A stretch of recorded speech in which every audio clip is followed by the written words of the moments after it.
Hey CPS friends, I'm so glad it's my turn to read to you. I hope you're all having a wonderful day. The book that I chose to read to you is called Iggy Peck, Architect, and it's written by Andrea Beatty, and the drawings, the illustrations, are by David Roberts. Iggy Peck, Architect. Young Iggy Peck is an architect and has been since he was 2. When he built a great tower in only an hour with nothing but diapers and glue. Good gracious, Ignatius, his mother exclaimed. That's the coolest thing I've ever seen. But her smile faded fast as a light wind blew past, and she realized those diapers weren't clean. Ignatius, my son, what on earth have you done? That's disgusting and nasty. It stinks.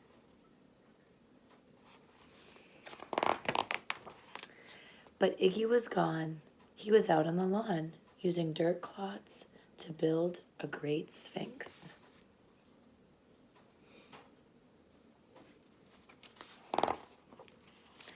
When Iggy was 3, his parents could see his unusual passion would stay. He built churches and chapels from peaches and apples, and temples from modeling clay. At dinner one night, to his father's delight, Iggy got a bright gleam in his eye, and out on the porch built a St. Louis arch from pancakes and coconut pie.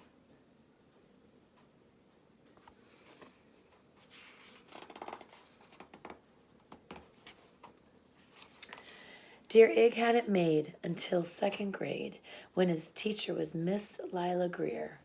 On the very first day, she had this to say: "We do not talk of buildings in here.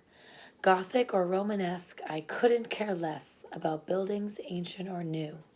She said in her lecture about architecture that it had no place in grade 2. Look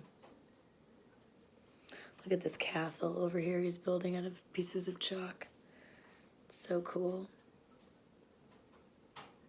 Look at their little faces. They look a little surprised, don't they?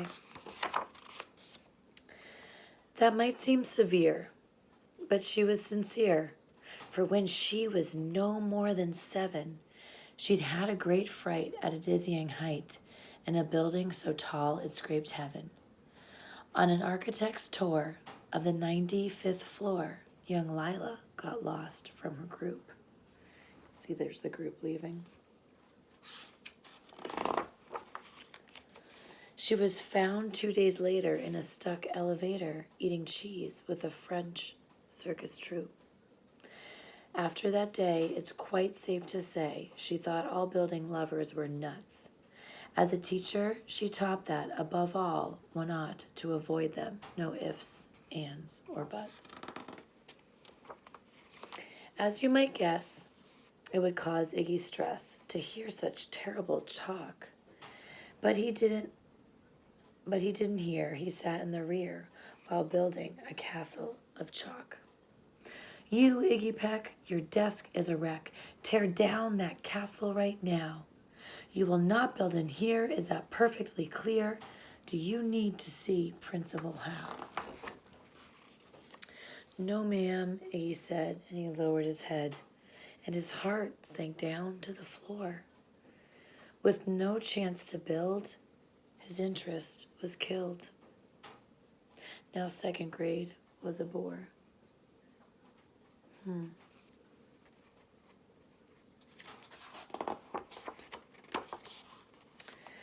After 12 long days that passed in a haze of reading, writing, and arithmetic, Miss Greer took the class to Blue River Pass for a hike and an old-fashioned picnic.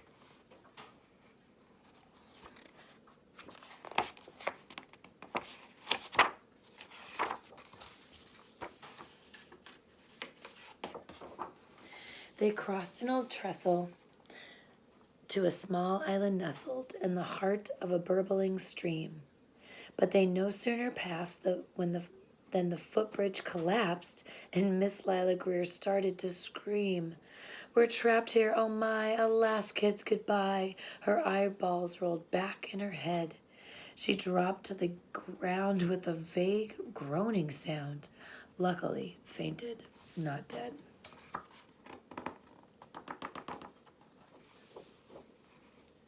The class was amazed. They stood there quite dazed, uncertain of what they should do.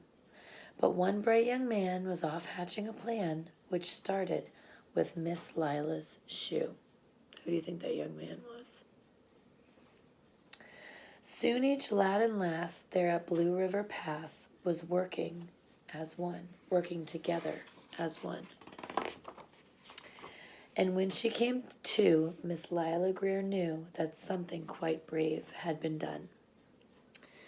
Boots, tree roots and strings, fruit roll-ups and things, some of which one should not mention, were stretched ridge to ridge in a glorious bridge, dangling from shoestring suspension. Do you see how they made a bridge? And all the things that they used to make the bridge. The fruit roll-ups and the shoelaces and twigs and rulers. It all became clear to Miss Lila Greer as she crossed that bridge over the stream. There were worse things to do when you're in grade 2 than to spend time building a dream.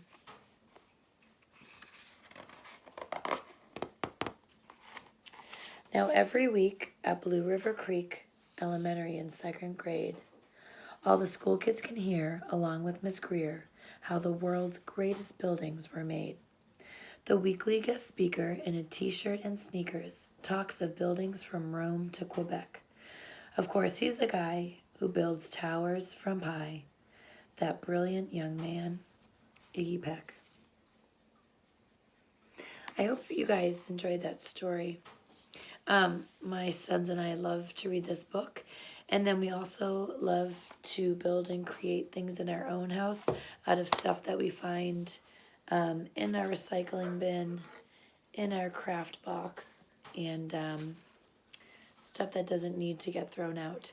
So I hope that this book helps you think of things that you might want to build with found objects laying around your house.